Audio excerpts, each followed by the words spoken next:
if we want to have a society that is flourishing, that society needs to be equal, but it also needs to be excellent. And those two things are not and should not be seen as counterintuitive. Right now, we have the exact opposite. We have a tremendously unequal society that is full of slop, right? Yet this is seen as democratic, or it's sold to us as democratic. It's sold to us as a great leveling of culture, a great evening out of the society's cultural tastes. When in reality, it's just a great worsening of the society's culture.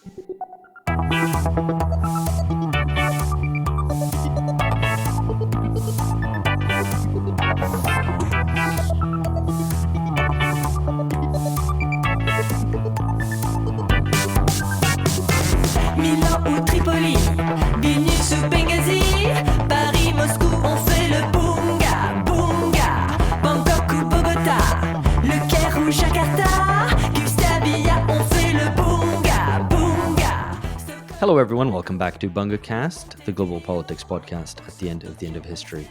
I'm Alex Hochuli in Sao Paulo, Brazil, joined by George Hoare in London. Hello, George. Hey, Alex.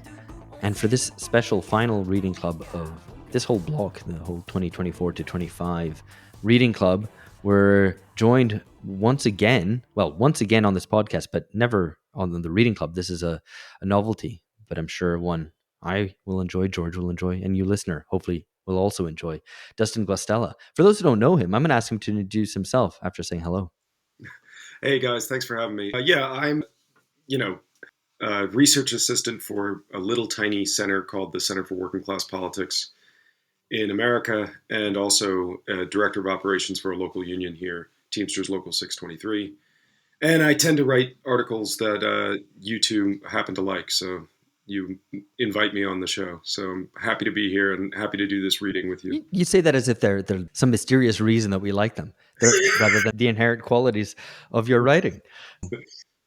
Anyway, I'm going to hand over to George, but actually George can just run us through, because this is the last episode of the block on the middle class and the last one of the 2024-5. It's the last episode of the last block, yeah. So we're bringing it home for the reading club for 24-25. And yeah, today doing C. Wright Mills's White Collar, the American middle classes originally from 1951. We've got a couple of supplementary readings in there and quite a lot to discuss. And maybe just to kind of remind listeners a little bit of what we've been doing in this part of the reading club. So we've been talking about the middle classes, and we were talking before we started recording about what should the learning objective be for today's reading club. And any teachers out there or in the British education system will know that all learning objectives need to be on the slides at the beginning. At the end of this lesson, I will be able to. And so, yeah, hopefully we all will be able to solve the problem of the middle classes. And in fact, this is what we dealt with in the first part of the reading club on the middle classes. Specifically, we looked at The Low Middle Classes Historical Problem by Arno J. Meyer in the Journal of Modern History from September 1975.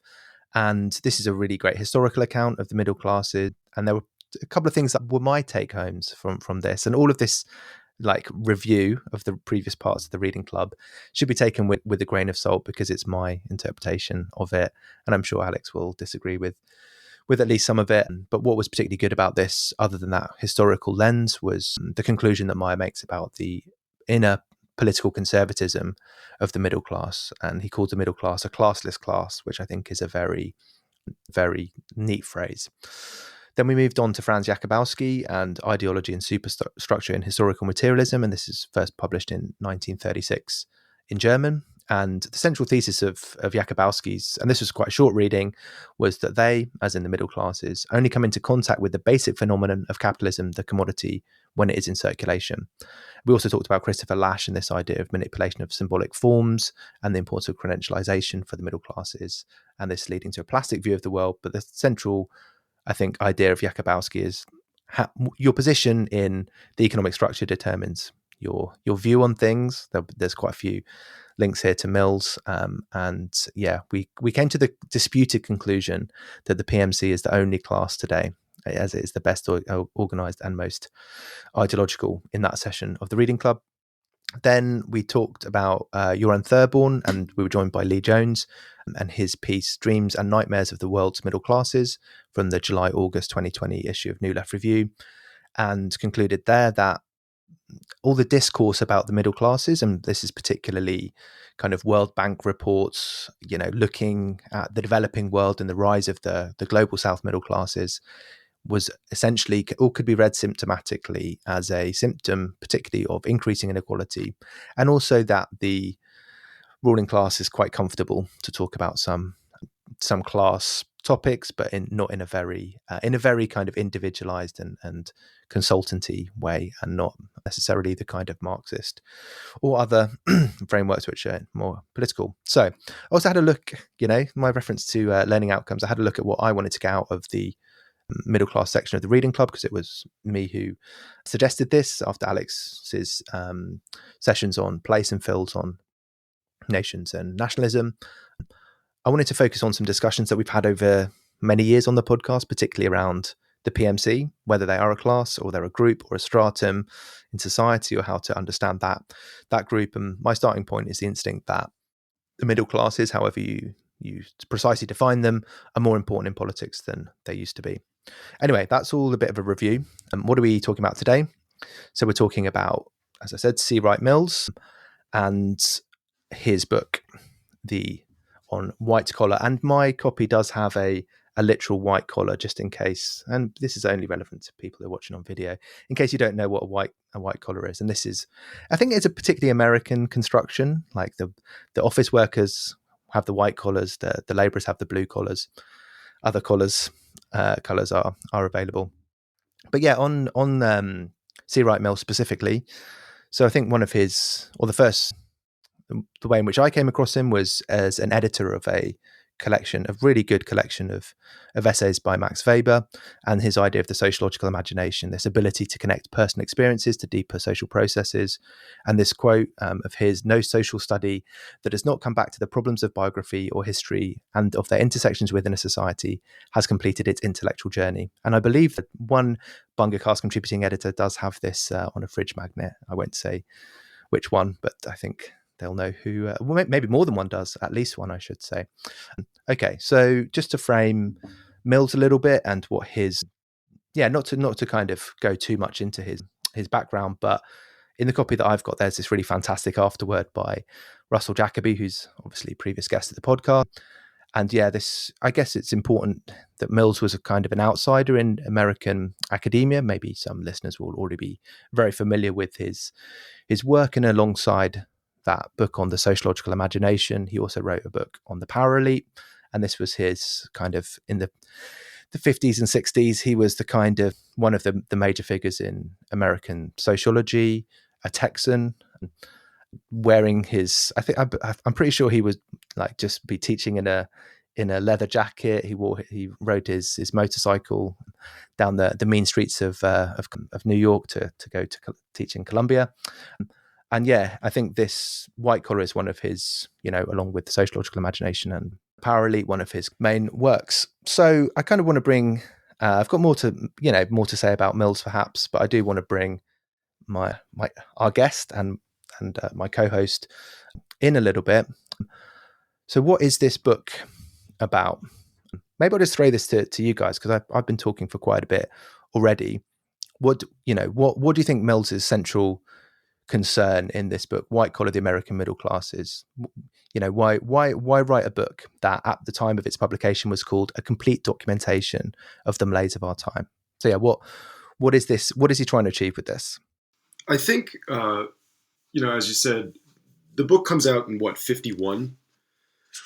And it's interesting to look back now and see 51 as this time of, political malaise and kind of creeping bureaucratization and all this kind of stuff, when it's really just right after, the war's in living memory. People know that World War II was just behind them.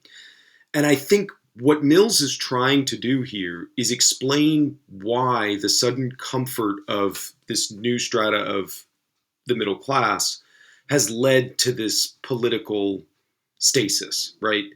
he documents really, not in all the chapters that we read, but in the 2 chapters that we read, he does a little bit of this. But he documents how big this class has gotten as a group, right? And he's talking mostly about technical workers, non-manual workers, people who work primarily by the manipulation of symbols and data and not by craft or trade.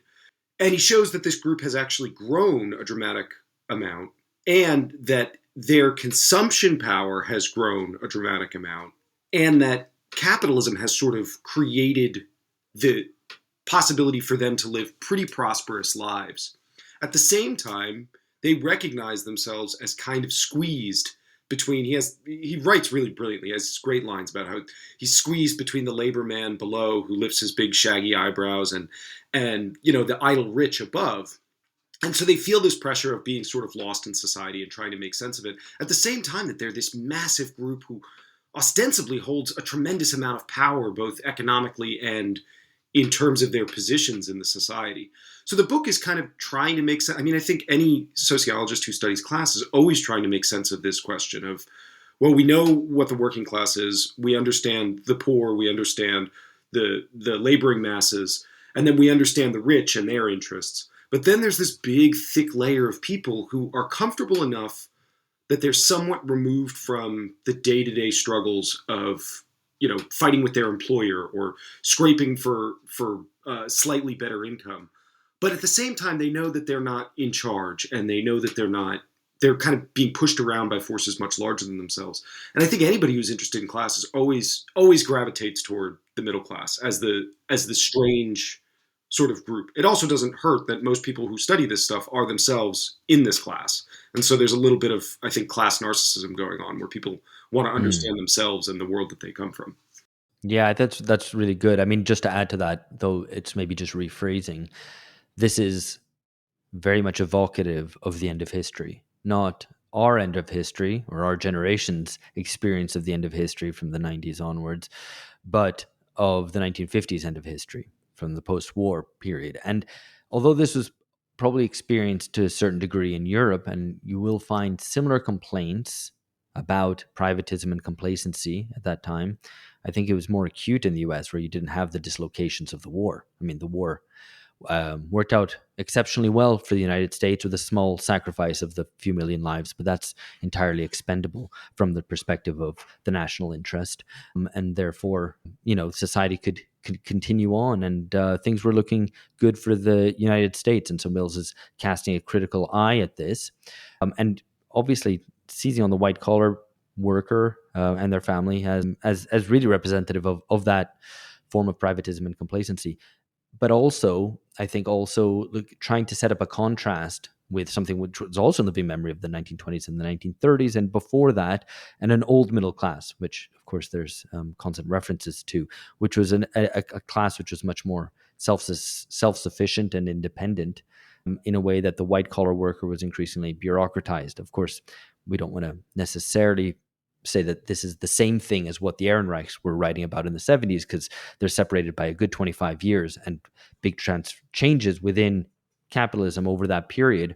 And indeed, the kind of growing up of the administrative state, particularly under kind of, quote unquote, social democratic conditions, which led to an increase in the bureaucracy and in kind of people talking about the managerial revolution, and capitalism is becoming managerial, which is something that gets blown out of the water by neoliberalism.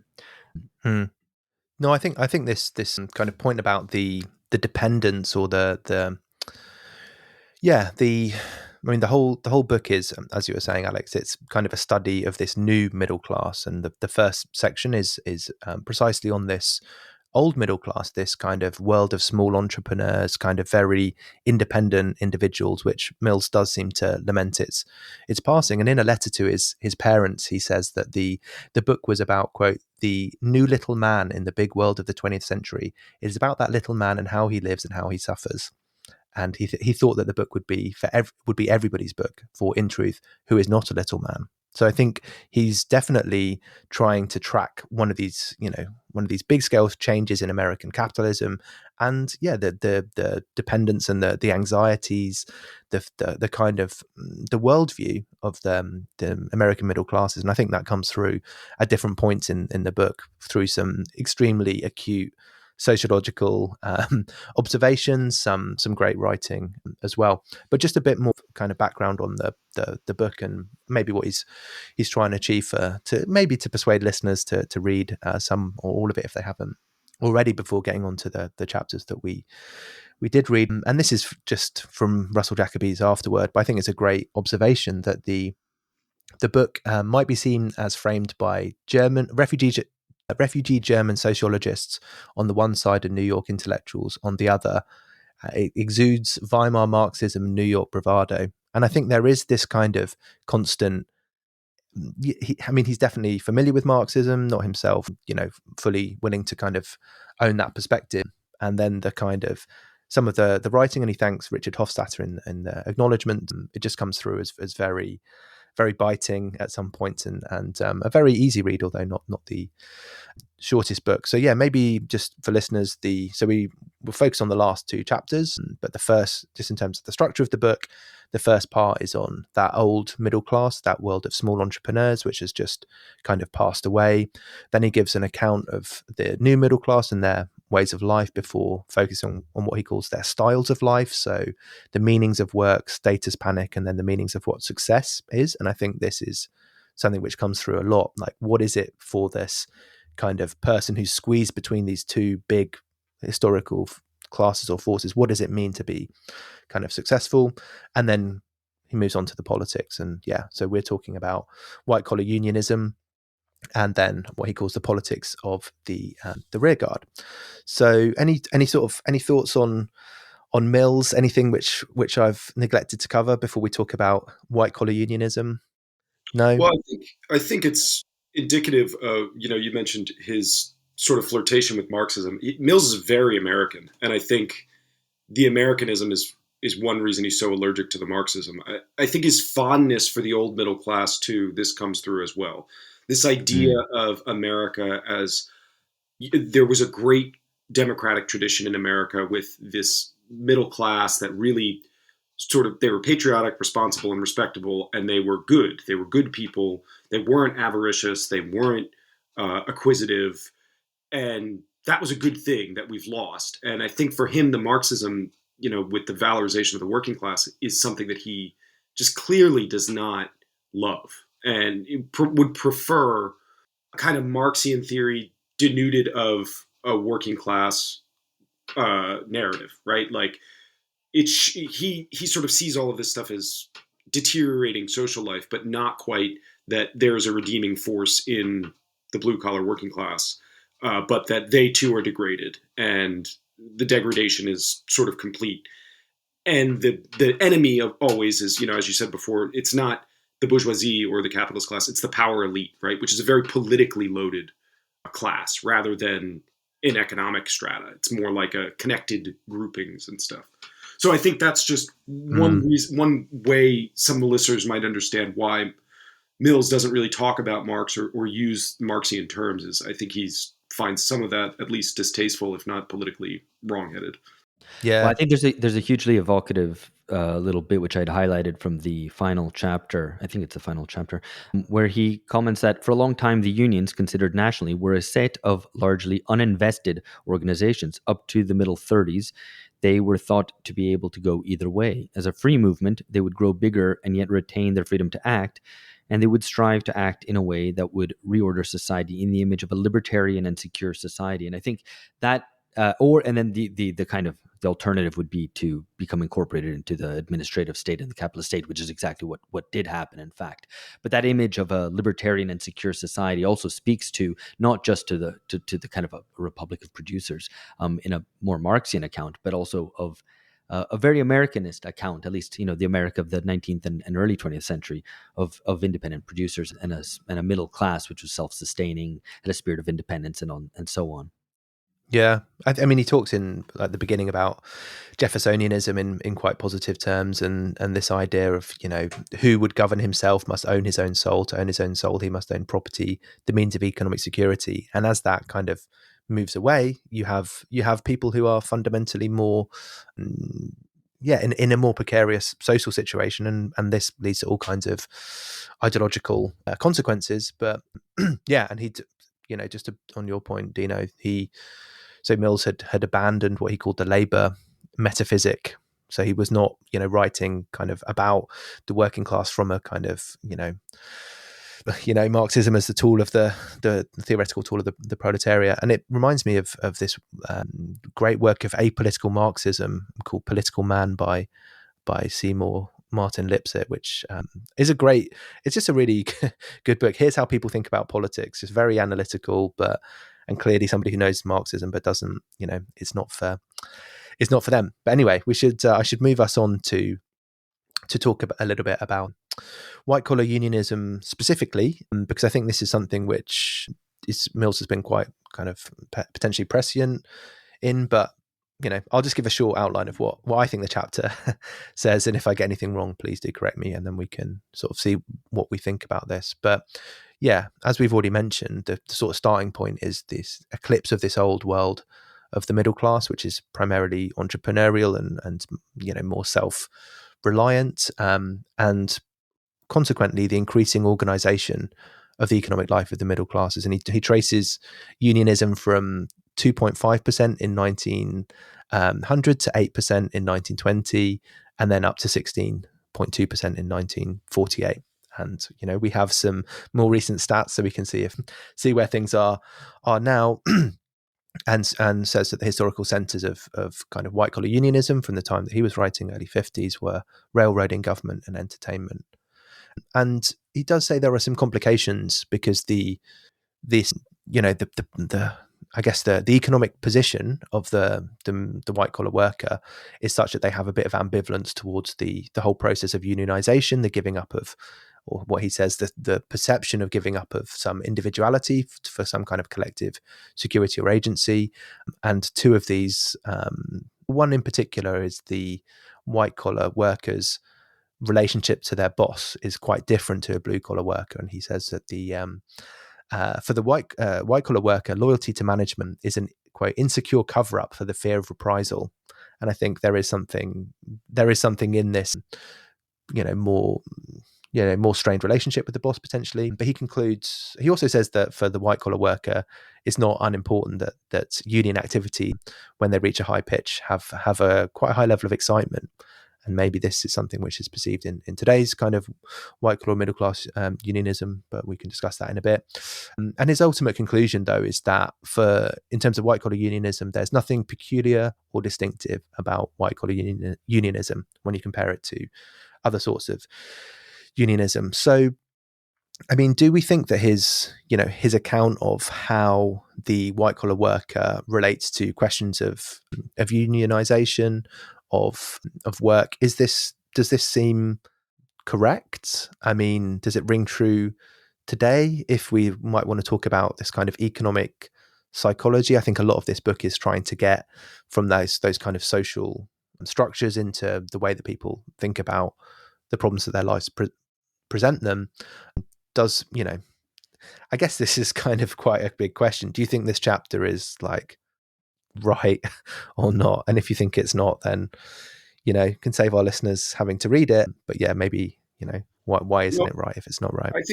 I think people should definitely read it. I mean, I think the important part of this is showing how much has changed, right? What's fascinating about reading this chapter and him going through all the statistics of the growth of white collar unionism is both how small it is compared to the blue collar unionism and how quickly it's growing compared to blue collar unionism, right? And today, I think, so this is to say, I think he's right on the merits of what drives white collar workers to unionize is not much different than what drives blue collar workers to unionize. The methods and tools they use, the ideas that they have are very similar across the board. Trade unionism is a tool for economic advancement. So there's a fairly narrow set of tactics, ideas, strategies, organizing mentalities that work. And I think white collar workers have basically the same ideas as blue collar workers when it comes to those things.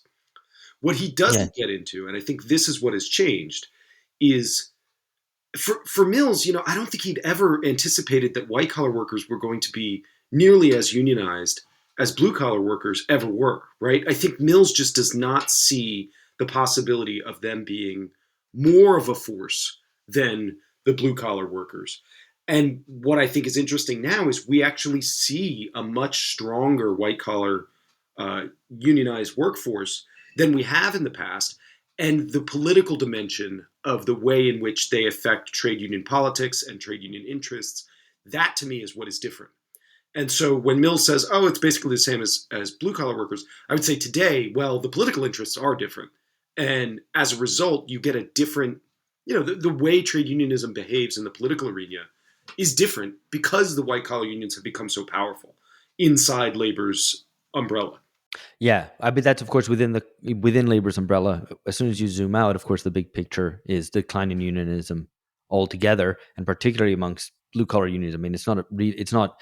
I think to tell the story of it as a rise of white collar unionism would be to miss the bigger story. But I mean, which we're all aware of. I'm not suggesting that that you're ignoring it, but I think that's very important. I think you're right that he comments that the psychology of white collar unionism is expedient and instrumental rather than principled or ideological, which is the same as for blue collar unionism in large part. But of course, there at the same time, there's a lot of climbing over each other for status, and so there's always that kind of trade-off between rising together and kind of seeking to defend your own interests on an individual level.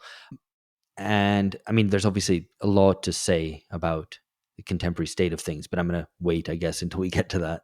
No, let's, it follows nicely now. I mean, I can kind of insert the question, but I guess that is the, as much as this is a book of historical interest, and I think, marks one of the most influential and important analyses of the middle class, the question is not just historical, like it is obviously, what about white collar unionism today? Is it I think some other contributing editors of this podcast, I should just say Phil is, I think, has been quite consistently perhaps skeptical or of white collar unions and their kind of political. I hope Phil doesn't feel I'm putting words in his mouth here, and their kind of horizons, perhaps.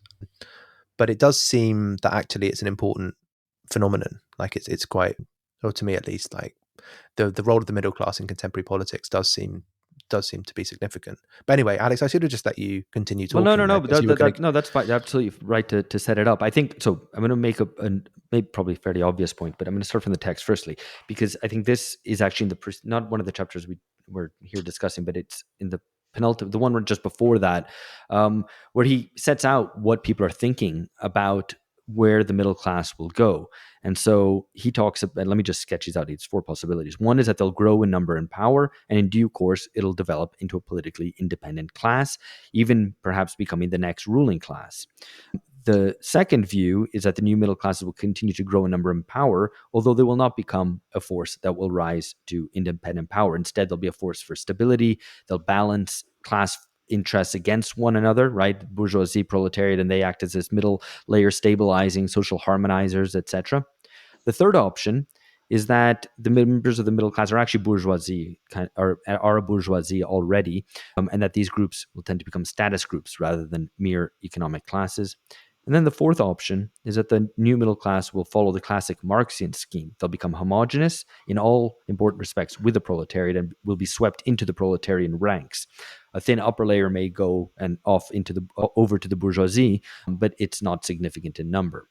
And in some ways, we see these in contemporary debate, usually in terms of the PMC today, polarize more or less along these lines, along these 4 possibilities, right?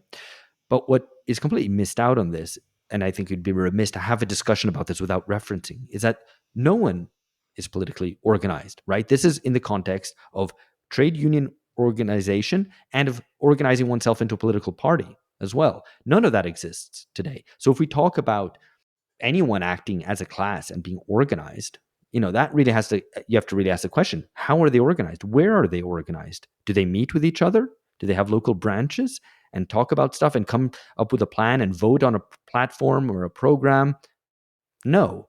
I mean, if anything, you could say that the owners of capital and the big managers of capital are organized because, they meet up together in big conferences. And of course, that allows the conspiracy theorists to think it's all plotted out rather than really acting ultimately under the impersonal force of the market. But hello, friends. You've reached the end of a sample from an episode only available to subscribers.